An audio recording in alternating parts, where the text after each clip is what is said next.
새벽기도회 제31일차 오늘 우리에게 주시는 살아계신 하나님의 말씀은 신약성경 요한복음 5장 39절에서 47절입니다. 요한복음 5장 39절에서 47절 말씀 함께 읽겠습니다.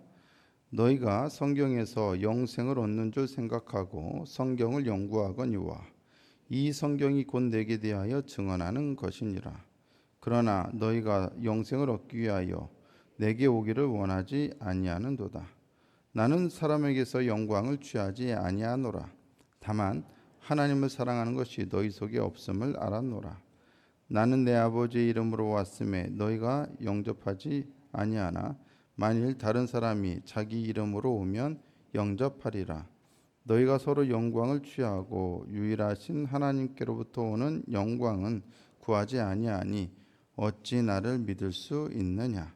내가 너희를 아버지께 고발할까 생각하지 말라. 너희를 고발하는 이가 있으니 곧 너희가 말하는 자 모세니라. 모세를 믿었더라면 또 나를 믿었으리니 이는 그가 내게 대하여 기록하였음이라. 그러나 그의 글도 믿지 아니하거든 어찌 내 말을 믿겠느냐 하시니라. 아멘. 사순절 새벽기도의 제31일차 오늘 우리에게 주시는 하나님의 말씀의 제목은 하나님의 영광은 높은 곳이 아닌 낮은 곳에 있습니다 입니다. 요한복음에는 영광이라는 말이 지속적으로 반복해서 등장합니다. 영광이란 말은 무엇을 의미합니까? 영광으로 번역된 헬라어는 독사라는 말인데 이 독사라는 말은 광휘, 광채, 눈부심, 어떤 그런 광이나 광채 혹은 위험 이런 의미들을 가지고 있습니다. 구약에서 이에 상응하는 히브리어 단어는 카보드라고 하는 단어인데 이 카보드라고 하는 말은 무겁다, 영예스럽다, 위대하다, 많다라는 뜻을 갖고 있어서 일반적으로 어떤 물건의 큰 무게라든가 엄청난 양을 의미하는 단어로 사용됩니다. 그래서 이 카보드라고 하는 말은 종종 부와 재물 및 중요하고 긍정적인 명성 등을 나타낼 때 사용됩니다. 이러한 영광이 하나님께 적용될 때는 하나님께 합당한 명성, 위엄, 그분의 존재와 성품에 걸맞는 무게감 있는 그분의 인격적인 속성, 하나님께만 합당한 것으로 여겨지는 일이나 성품이나 능력 등을 나타낼 때 사용됩니다. 또한 그분이 마땅히 받아야 할 칭송이나 찬송이나 칭찬, 그분께 마땅히 돌려져야 할 영예 등을 위해 이 영광이란 말이 흔히 사용됩니다. 그래서 우리가 하나님께 영광을 돌린다라는 표현을 자주 쓰죠. 하나님께 마땅히 돌아가야 할 명성, 위엄, 칭찬 이런 것들을 돌려드리겠다라는 것이죠. 구약에 하나님의 영광이 나타난 몇몇 사례들이 나옵니다. 출애굽기 24장 16절을 보시면 여호와의 영광이 시내산 위에 머무르고 구름이 엿새 동안 산을 가리더니 일곱째 날에 여호와께서 구름 가운데서 모세를 부르시니라. 이것은 하나님께서 이스라엘 백성들과 언약을 맺으시기 위해서 시내산에 강림하셨을 때 나타났던 하나님의 영광의 모습입니다. 이때는 어떠한 모습으로 나타났느냐? 구름이 빽빽하게 시내산 가운데 임하는 모습, 덮는 모습으로 나타났죠. 뭔가 신기하고 놀랍고 위대한 어떤 하나님의 임재를 그렇게 해서 드러내고 있습니다. 출애굽기 40장 34절에는 구름이 회막에 덮이고 여호와의 영광이 성막에 충만하며 이제 모세를 통해서 모세에게 명령하신 하나님의 성막을 다 완성하고 나니까 그 완성한 후에 여호와의 영광이 그 성막에 충만했다라는 거예요. 그리고 열왕기상 8장 11절을 보시면 제사장이 그 구름으로 말미암아 능히 서서 섬기지 못하였으니 이는 여호와의 영광이 여호와의 성전에 가득함이었더라. 솔로몬이 하나님의 성전을 다 짓고 완성한 후에 하나님께 봉헌했을 때 이러한 하나님의 영광이 구름 가운데 나타났다라는 내용입니다. 이러한 배경에서 볼 때 하나님의 영광이란 하나님 때문에 뭔가 엄청난 일이나 놀라운 일, 기이하거나 특별한 일이 일어났다는 것을 의미합니다. 대표적으로 하나님의 영광이 나타났던 것은 하나님께서 이스라엘 백성들과 언약을 체결하기 위해 시내산에 강림하실 때, 모세가 성막을 완성했을 때, 솔로몬이 성전을 완성하고 봉헌했을 때 나타났습니다. 이때 나타난 영광은 모두 어떤 특징이 있습니까? 크고 위대한 일이라는 것입니까? 놀랍고 신기한 일이 사람들 눈앞에 펼쳐진 겁니까? 물론 그러한 점이 분명히 있습니다만 보다 이러한 하나님의 영광이 나타났던 사건의 공통적인 특징, 근본적인 특징은 모두 하나님께서 인간들에게 내려오셨을 때 일어난 일이라는 것입니다. 하나님의 영광이 나타나는 때는 하나님께서 백성들에게 자신을 계시하시거나 백성들과 함께 하시기 위해서 내려오시거나 백성들을 위해서 어떤 놀라운 일을 행하실 때입니다. 때문에 하나님의 영광은 당신의 어떤 멋진 능력을 뽐내거나 당신의 빛나는 모습을 자랑하기 위한 것이 아니라 하나님께서 당신의 백성들을 위해 어떤 놀랍고 은혜로우신 일을 행하실 때 나타납니다. 때문에 영광을 생각할 때 우리는 일반적으로 사람들이 생각하는 크고 놀랍고 위대하고 위엄 있는 것만이 아니라 하나님의 은혜와 긍휼을 함께 떠올려야 합니다. 진정한 하나님의 영광이란 가장 무겁고 높고 위대하신 분이 인간을 위해 친히 낮고 낮은 곳으로 내려오신 곳에서 발견할 수 있습니다. 하나님의 영광이란 바로 그런 것입니다. 그런데 영광과 관련하여 우리 주님은 유대인들을 향해서 이렇게 오늘 본문에서 말씀하고 계십니다. 요한복음 5장 44절을 보니까 너희가 서로 영광을 취하고, 누구에게서 영광을 취해요? 서로, 사람들끼리 서로 영광을 취하고 유일하신 하나님께로부터 오는 영광은 구하지 아니하니 어찌 나를 믿을 수 있느냐. 너희가 취하고자 하는 영광, 너희가 원하는 영광이 그와 같으니 어찌 너희들이 나를 믿을 수 있겠느냐. 너희는 하나님께로부터 오는 영광은 구하지 않는다. 그래서 나를 믿을 수 없다라는 겁니다. 유대인들 계속 예수님을 믿지 않았죠. 그렇다면 유대인들이 서로 취하는 영광이란 어떤 영광을 의미하겠습니까? 그것은 당연히 하나님께로부터 오는 영광과는 다른 영광이겠죠. 앞에서 하나님의 영광이란 어떤 때 나타난다고 말씀하셨습니까? 가장 무겁고 높고 위대하신 분이 인간을 위해서 낮고 낮은 곳으로 내려오실 때 하나님의 영광이 나타난다고 했습니다. 하늘에서 신의 산으로 내려오실 때, 하늘에서 완성된 성막으로 내려오실 때, 하늘에서 완성된 성전을 향해 내려오실 때, 인간들에게 내려오실 때 구름을 동반한 하나님의 영광이 나타났습니다. 우리는 멋진 구름, 대단한 구름만 보고 하나님의 영광이란 이런 거구나라고 생각할지 모르겠으나 사실상 하나님의 영광은 늘 인간을 향해 내려오실 때 나타났다는 겁니다. 낮고 낮은 곳으로, 이 천한 몸이 있는 곳으로. 그렇다면 유대인들이 서로 취하고자 한 영광은 그러한 영광이 아니라는 얘기입니다. 그것은 곧 낮은 곳으로 가려는 것이 아니라 높은 곳으로 올라가려는 영광을 의미합니다. 유대인들은 영광의 본질, 즉 하나님께서 인간에게로 내려오실 때 드러나는 그분의 은혜와 긍휼이 아니라 그냥 그분이 내려오실 때 겉으로 드러나는 무게감이 있는 어떤 광채나 광이 같은 것에만 집중했던 것입니다.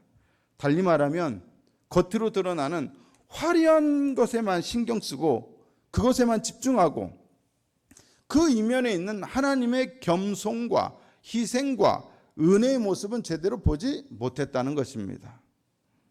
때문에 그들은 이 낮고 낮은 곳으로 오신 예수님의 모습에서 어떠한 하나님의 영광의 흔적도 찾아볼 수가 없었던 것입니다.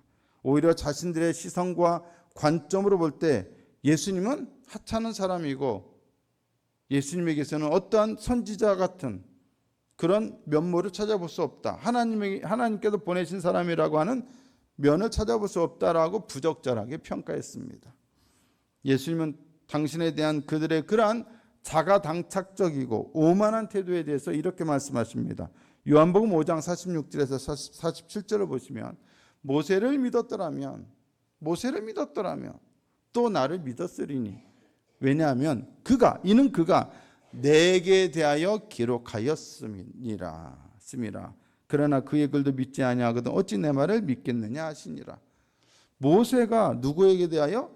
내게 대하여, 예수님께 대하여 기록했다는 말씀은 결국 뭡니까?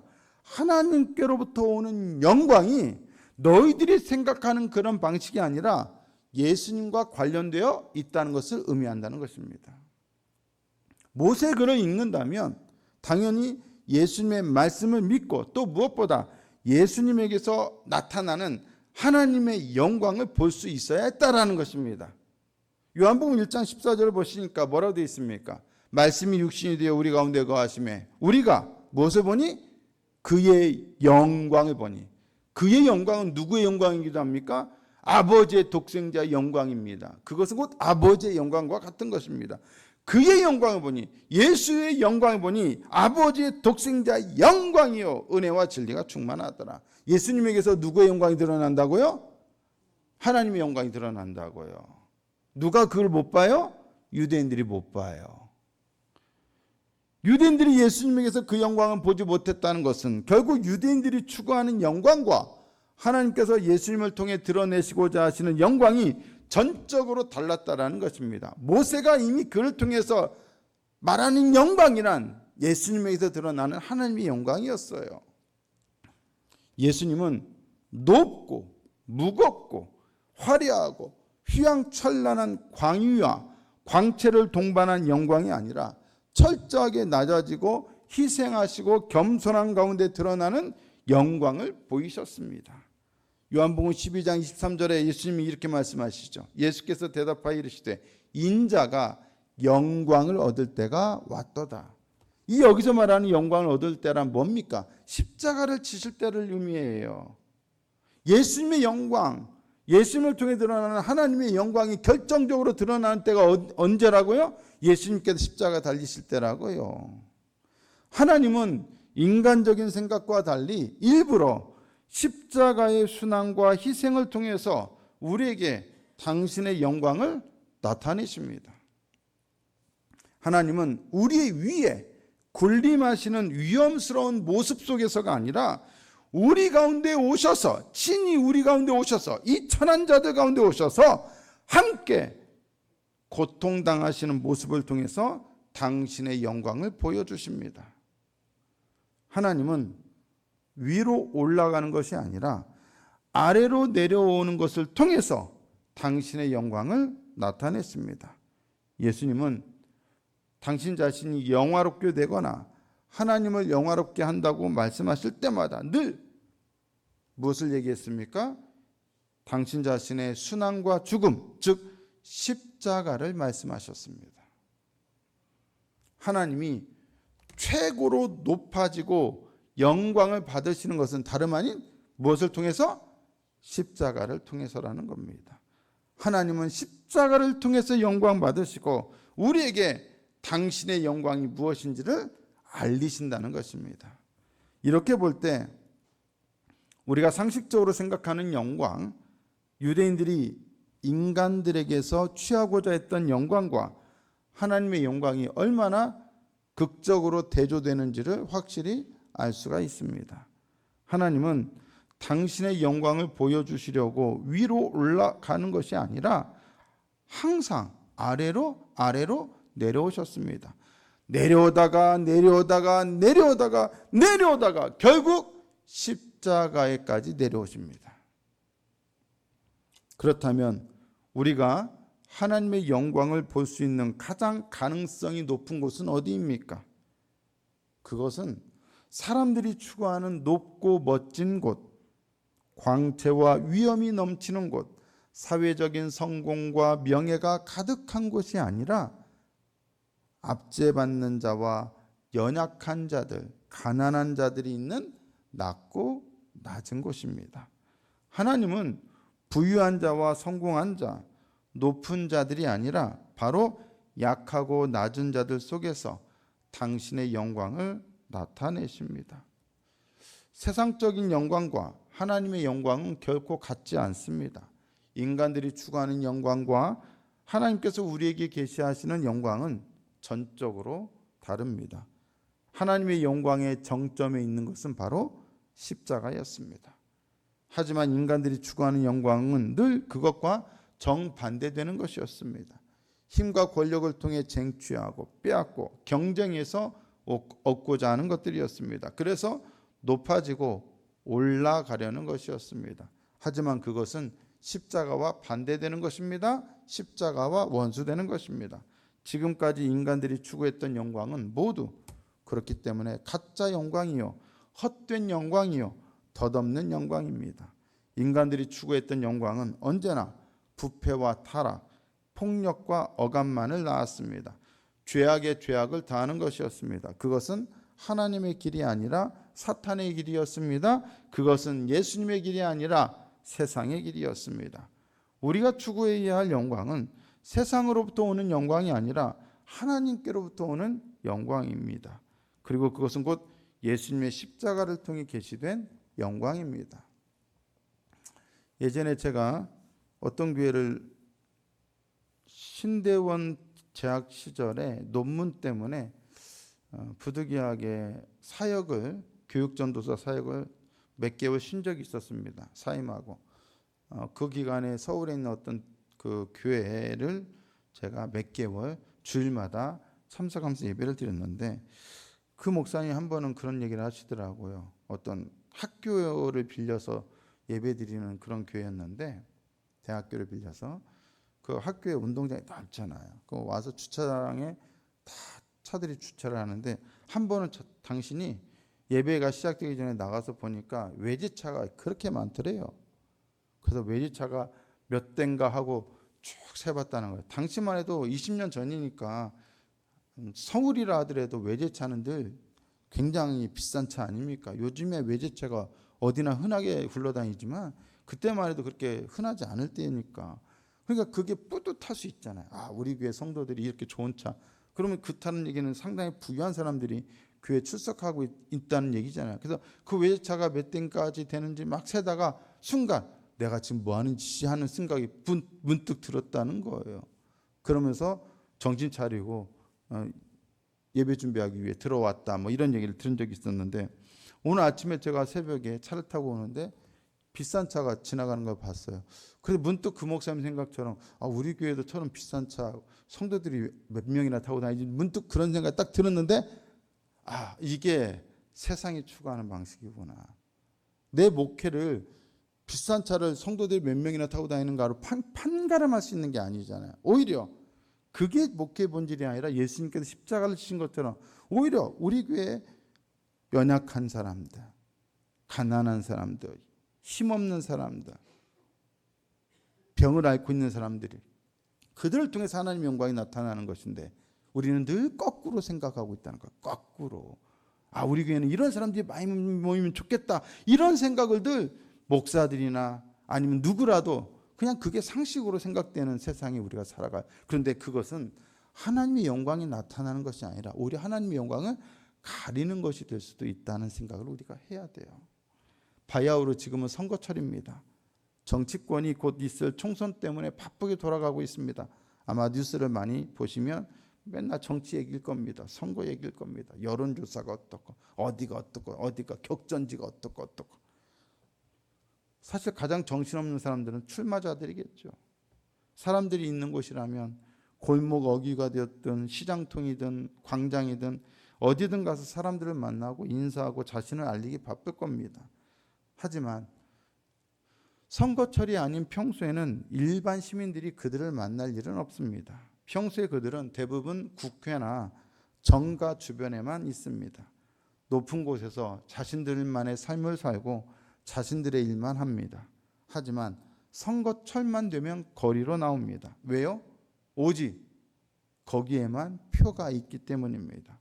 평소에는 높은 곳에 있더라도 표를 얻기 위해서는 낮은 곳으로 내려와야만 합니다. 결국 진정으로 그들이 높아지는 길, 그들이 진정으로 국회의원의 영광을 얻을 수 있는 길은 높은 곳이 아니라 역설적으로 어디 있어요? 낮은 곳에 있는 겁니다. 길거리에 있는 겁니다. 거기에 표가 있기 때문입니다. 십자가와 가장 거리가 멀 것 같은 이러한 정치권의 생리도 이와 같다면 신앙인들이 걸어야 할 십자가의 길, 신앙의 길은 더 말해 못하겠습니까? 우리가 가야 할 길은 높아지는 곳이 아니라 낮아지는 곳입니다. 하나님의 영광이 있는 곳은 높은 곳이 아니라 어디예요?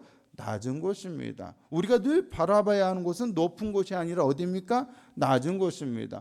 교회에서 우리가 성도들을 바라볼 때 가장 먼저 눈여겨봐야 할 사람들은 누굽니까? 비싼 차 타고 사회적으로 성공하고 부유한 사람들이 아니라 오히려 가장 힘없고 연약하고 가난한 사람들입니다. 목사의 눈에는 그 사람들이 가장 먼저 보여야 하고 또한 성도들의 눈에도 그 사람들이 가장 먼저 보여야 합니다.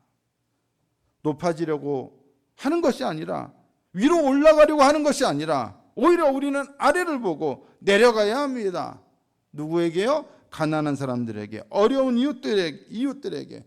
거기서 바로 우리가 무엇을 발견합니까? 하나님의 영광을 발견하고 거기서 우리는 하나님의 영광을 드러내고 거기서 우리는 하나님께 영광을 올려드리고 거기서 우리는 하나님의 영광을 높이는 삶을 살아야 합니다.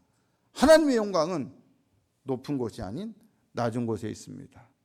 그러므로 우리 교회 비싼 차 외제차 다 필요 없고 우리 교회 힘들고 어렵고 그런 이웃들이 있다면 그들이 더욱 와서 이 하나님의 영광을 깨닫고 하나님께 영광을 돌리는 그런 은혜로운 날이 와야 되겠습니다.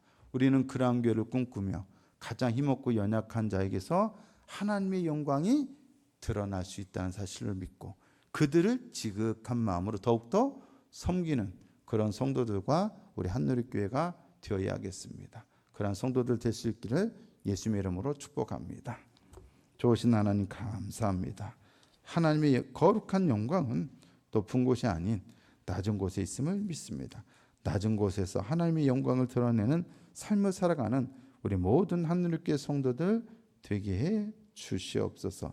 아래로 내려오셨고 낮은 곳으로 오셨던 예수님의 십자가에게서 하나님의 영광이 드러났듯이 우리도 예수님 따라 높은 곳이 아닌 낮은 곳으로 내려가 어려운 이웃들을 섬기는 가운데 하나님께 영광을 올려드리는 삶을 살아가는 한누리교회와 모든 성도들이 되게 해 주시옵소서.